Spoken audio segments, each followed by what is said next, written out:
It seems like in this country we're also really quite poor at protecting ourselves from mental viruses as well. We've absorbed the mental virus that says there's something evil out there on the other side. Those other people, there's something wrong with them. I don't know what's with those people, but all they want to do is destroy our country. Either they're too socialist, or they're too right-winged, or they're just wrong. And they need to be marginalized, at least, if not completely discredited and destroyed. In many ways, we're susceptible to thought viruses in the same way we're susceptible to the coronavirus. I think the images that we have seen, the rhetoric we have heard, has caused us to become infected. And that infection has caused us to feel separate. And separateness from our partners in life, the American people, the world itself. Our task is to clean up our own minds and to make room for other people to do the same. The Dalai Lama says that we are born with a clear mind, that we have essentially what's called the diamond mind, which is like the Buddha nature or the Christ nature, our inherent deepest part of ourselves. Our own minds are pure at the base, but they have defilements that come into our minds. At its base is clear. Our nature is clear. Our nature is loving and compassionate, recognizing through intuition, through deliberate thought, recognizing through practice, maybe, recognizing instinctively. We're one with everyone. So what we're about in this series that we're going to be doing for several weeks here, what we're about is to find ways to reach back into the clarity of our own minds and to begin to see the world clear again. Something has happened in our country where the institutions of democracy have been called into question. We have been dislodged from our safe place in this democracy to know that it is indeed fragile and it requires our help as well. And some people would yell so loud that they would incite people to storm the very temple of democracy. We have had the longest standing democracy. We can still say we are number one with that, but boy, is it on the edge.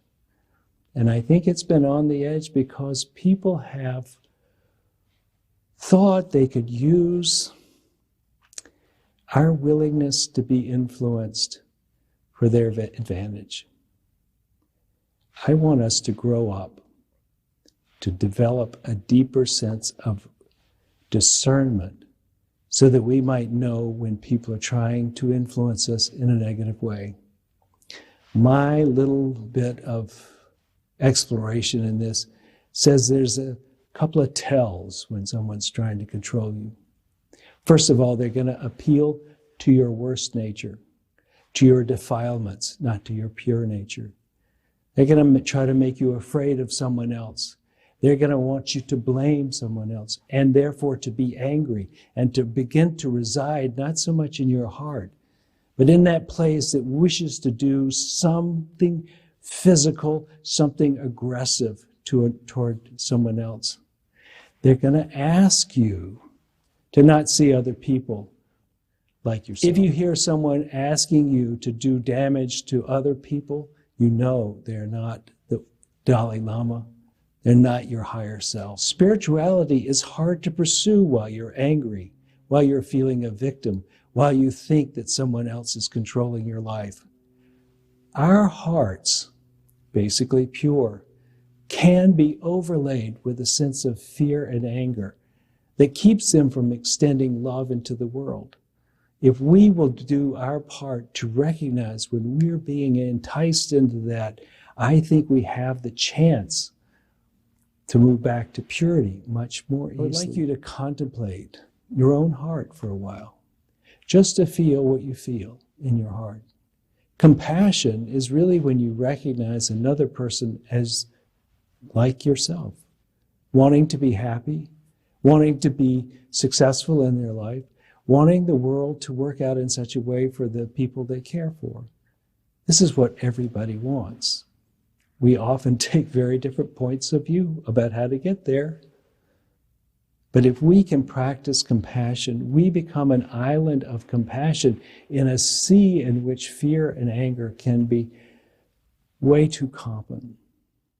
We are a spiritual community awakening to our divine nature, that purity, through love, service, and personal transformation. So we're going to start with love, and we're going to work on personal transformation. And through that, I think we'll be prepared to serve the world by our very being. If we can stay in our hearts, we will, by our presence, begin to quiet the sea, bring those people back to their own pure being. Since we're all in it together, this training that we're talking about over the 7 weeks is really Bodhisattva training. Bodhisattva training says that I wish to help all beings awaken just as I wish to awaken.